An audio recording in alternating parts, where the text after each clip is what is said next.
just a bit of housekeeping before we have a few questions for Jake. Immediately after this, out this doorway and off to the right, there'll be a brief reception and cocktails, so I hope you'll all come and join us.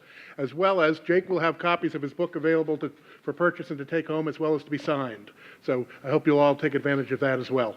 Does anybody have a question or two for Jake while we have the opportunity? Sir. Stand and we'll pass the microphone to you.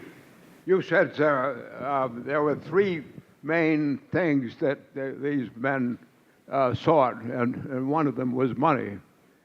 And it's impossible to imagine the state of the financial story at that time.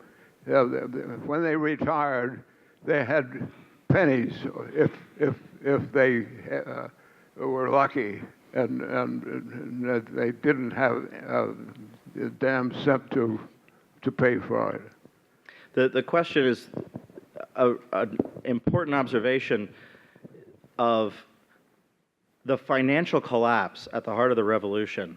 The collapse of the currency in 1778, it's like, where is the war almost lost? Right there, right there.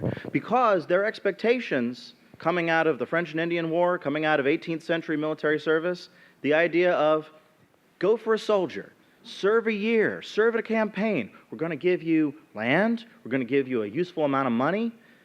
Usually enlistment bounties probably would be the equivalent of like maybe 10 weeks' wages as a unskilled agricultural laborer. To get that amount of money in your hand at one time, this is the most money they've ever seen in one place in their lives. The fact that that money crumbles to dust, that's what they couldn't predict. And that's where the betrayal and the tragedy ultimately lies. Thank you.